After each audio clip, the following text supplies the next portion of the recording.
In our capital markets overview video, we talked about equity and debt markets.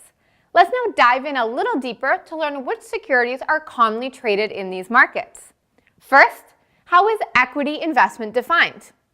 Equity means ownership. So if you were asked, how much equity do you have in your home? What you're really being asked is, how much of your home do you actually own? Or how much have you paid into it? So in the equity market, securities that we own are traded. Common securities generally include stocks, mutual funds, and exchange-traded funds, or ETFs. Let's look at stocks first. If a company is looking to raise funds to expand, they can acquire a loan from a bank, issue debt like bonds, or issue equities like stocks to investors. By issuing stocks, they can raise funds, but they also give up partial ownership of their company. This means if an investor owns a company's stock, then they also own a part of the company. By investing in stocks, investors can potentially make money in two ways. First, through stock price appreciation, which is also called capital gains.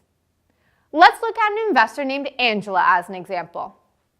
If Angela buys 100 shares of a stock at $40 and then sells all 100 shares at $50, then she has made a gross profit of $1,000. And second, dividends. These are regular fixed payments that the company or stock issuer pays to investors.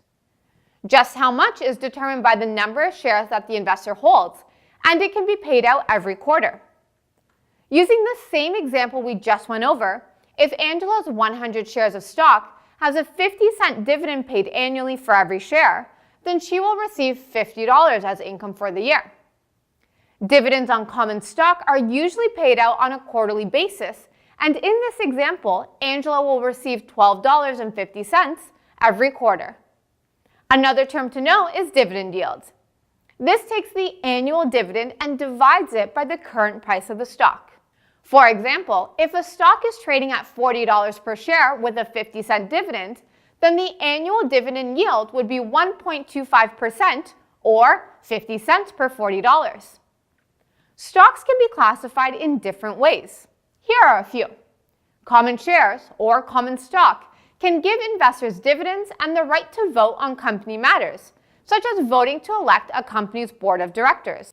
Preferred shares, or preference shares, typically don't come with voting privileges. However, preferred shareholders do have preferential claim to a company's earnings, and preferred shares will typically have higher dividends than common shares. If a company is late on its payments, it must pay dividends to preferred shareholders before common shareholders can receive their payments. Additionally, if a company is going through bankruptcy, where all their assets must be sold and creditors paid, preferred shareholders will be paid before common shareholders. Finally, common stock typically has a greater tendency to change price compared to preferred shares and is more widely traded than preferred shares. Common stock may be classified into class shares, which may offer different voting rights or dividend entitlements as determined by a company's charter. For example, Class A stock can be structured similarly to preferred shares. Class B stock may give investors voting rights, but there could be certain conditions imposed on dividends.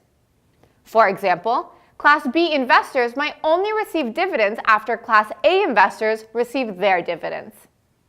Stocks can also be categorized according to the profile of the company. Small cap stocks, for example, indicate that the shares are coming from a company of smaller size with a value of approximately $300 million to $2 billion, as opposed to large cap stocks, which come from companies that have large market capitalization, over $10 billion. There are other types of labels placed on stocks, such as value stocks, growth stocks, income stocks, penny stocks, and blue chip stocks.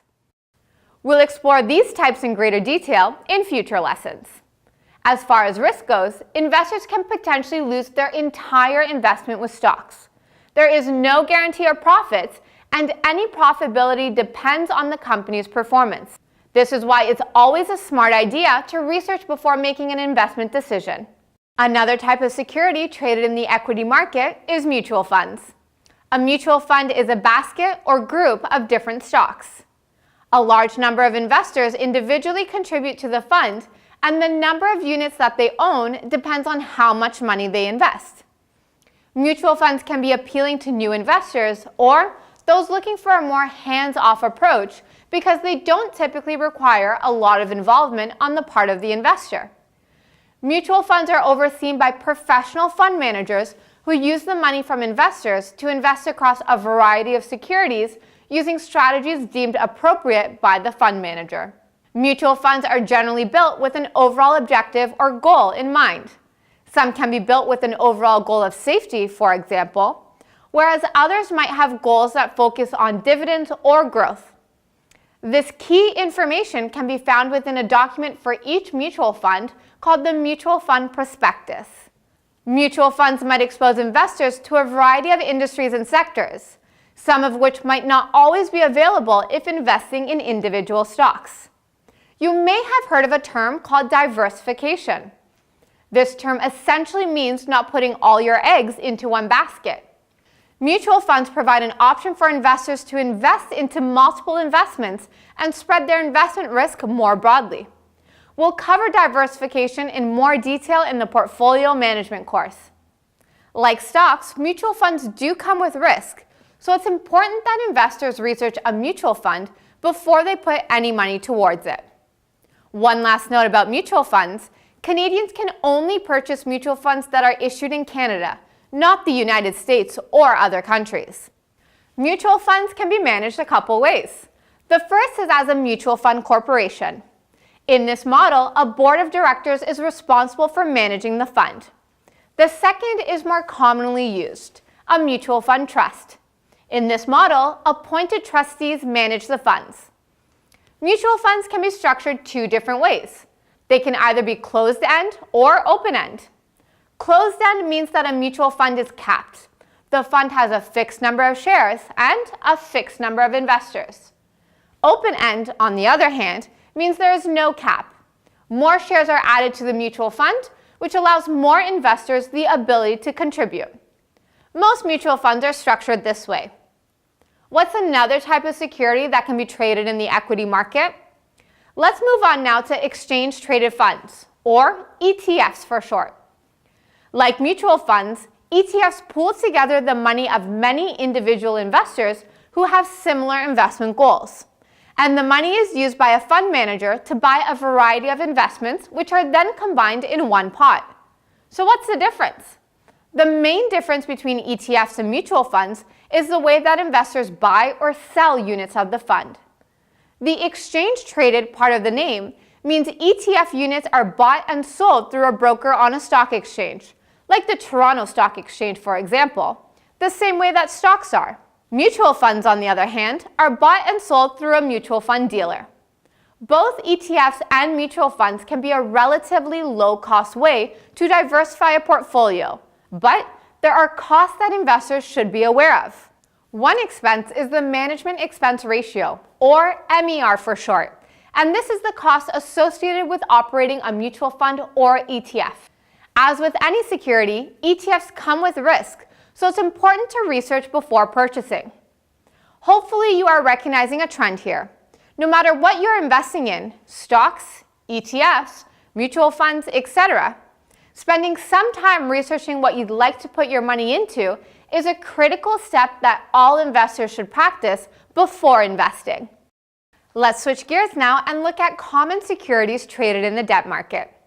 Think of debt investments as loans from the investor to the borrower for a set period of time. At the end of the loan period, investors get their initial investment back, plus interest. The borrower can be a company, a municipality, the provincial government, the federal government, or even a foreign entity. A common type of debt securities are bonds. There are a number of features, risks, and rewards associated with bonds. Bonds are generally considered as having a relatively lower risk profile compared to equities, and they can provide stable and predictable income. Bonds are also highly liquid, so if an investor wants to sell their bond, they would immediately receive funds in return. On the other hand, bonds are subject to a number of risks, like interest rate and inflation, which could affect investment returns. Before buying bonds, investors should research items like the credit rating of the company or group that's issuing the bond. A credit rating is established by a third-party agency to assess how good the company is at paying back their loans. Let's look at a simple example of how a bond works. Bonds are generally issued in denominations of 1,000. In this example, Angela is going to purchase $5,000 of a brand new 3-year bond directly from the issuer. This bond pays an interest rate of 5% per year. This rate is called the coupon rate. The bond will pay the interest to Angela twice per year, so every 6 months. In this example, $125 is paid to Angela every 6 months. When 3 years have passed, Angela should get back her original $5,000 loan from the borrower. Other things to know about bonds are that their prices can fluctuate up or down, and they can be sold before the end of the term. Also, if all other factors remain the same, the price of a bond can go up if interest rates rise, and they can go down if rates are lowered. This is because if rates go up, investors can purchase securities that pay a higher interest rate, meaning that bonds that were already issued with lower rates will not be as attractive due to their lower price. We will explore debt securities in more detail in a future course on fixed income investments. A guaranteed investment certificate, or GIC, is another type of debt market security.